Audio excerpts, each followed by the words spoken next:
welcome to my YouTube channel. Make sure you hit that subscribe button and that notification bell to be notified for all my future videos. Vamos a empezar. Hola! Welcome back. So today we're gonna do some cool double dip look with some polygel because I've never tried that hack when it comes to mixing polygel and dip. So I figured we would get right to it and let's try it. I want to do a Christmas look, so I'm using the Grinch green and I think it's Jolly Time. And I'm just mixing some polygel with some dip powder. Now, my polygel was not cooperating with me whatsoever. My apartment's very cold sometimes, so I had to run it under hot water and just eventually I used a different brand. But basically, you want to do a more polygel to dip powder ratio, so more polygel compared to dip powder because you don't want it to be too dry. So I just grabbed a cute little cup and mixed the polygel with the dip powder. Now, I did get this from a PR package, so thank you Double Dip for sending me this. And don't forget I have a code, Anais10, and you can use that right now. And there's actually a big sale going on too, so make sure you check that out at the doubledipstore.com and enjoy that. So alright, so I'm going in with Modelones because at this point my Makartt was not cooperating with me. It was way too cold, and the Modelones is a lot easier, a lot thinner to work with, so I just mixed it with my other color, and this one was Jolly Time, I believe. I will link everything that I used down below, but mixing until I have the right consistency. And eventually I just switched to a spatula because I was like, what was I thinking with these toothpicks? It's not gonna work. Anyhow, I mixed them all together until I had the right consistency and the right color that I wanted.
Once I finished with my polygel mixing and dip color mixing, I did go ahead and prep my nails off camera, and I did put the base coat off camera as well because I think that's pretty repetitive, and everyone knows that you should be pushing your cuticle skin back, you're buffing your nails, cutting away any dead skin, and just putting on a base coat and curing that for 60 seconds. So I went ahead and did that with my tips, and I am putting this beautiful pink color on my ring finger and my pinky finger, and I think it came out so cute.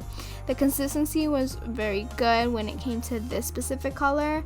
Now, Grinch was a little different, but I will definitely try that again.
Now keep in mind that I did do the pink color with Modelones and I did the Grinch color with Makartt, so I think that has to do a lot with the consistency. I mean, it wasn't horrible to work with, but I think that because like I said, it was very cold, my consistency with the Makartt was like kind of getting like too stringy and too gummy, so it was a little difficult, but nonetheless I worked with it and it came out really cute. I think it's very simple, it's very fun, and the hack really does work. I've seen so many different hacks when you're mixing acrylic with color and you're mixing powder with polygel. Like, it's really cool how many different things that you can do. So I'll definitely keep trying out these hacks. If you want me to, just make sure to comment down below and let me know.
Once I finished with all my nails, I know they look a little jacked right now, but of course the magic of file shaping and buffing fixes everything. So I went ahead and did that off camera and then just cleaned my nails off with some rubbing alcohol.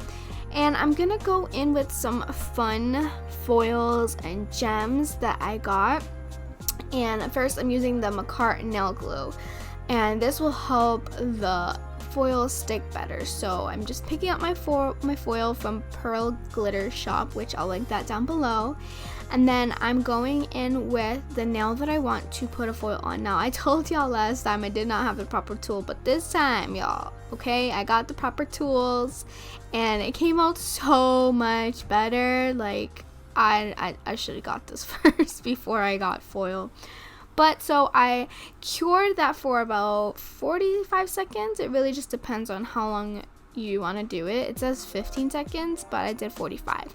Then I grabbed my foil and my tool and just started pushing down, not so hard, but enough for the foil to transfer onto your nail. So then I just carefully removed it, making sure that all parts were on it, and that's pretty much it. Then you want to top it off with a top coat, but it's pretty simple once you have the proper tools. Don't be like me and do it with your finger. Like, get the proper tools for this.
After I finish with my foils, I am just going in with some simple gem looks. I went in with the white and the very silver gems that I got from Crown Crystals. I'll link that down below. I love her gems and her rhinestones. They're really, really pretty. So I mixed that all up and just did a really simple cuticle gem work, and that's pretty much it. You cure that for 60 seconds, and then you want to put a top coat on the rest of your nails and cure that for 60 seconds. Now, I did get a cute light, so I'm really excited about that. I kind of upgraded a lot of my things from actual wax pencils to an LED light, and it's just so much more useful when you're trying to do like gems and things like that. So this is a final look though. I hope y'all like it. I thought it was a really cool contrast of colors, and I think together they worked out pretty great. Let me know what y'all think below. Make sure you comment, share, and subscribe. And if you're not a part of that DIY Familia, make sure you hit that subscribe button and that notification bell for all my future videos. And nos vemos en la próxima.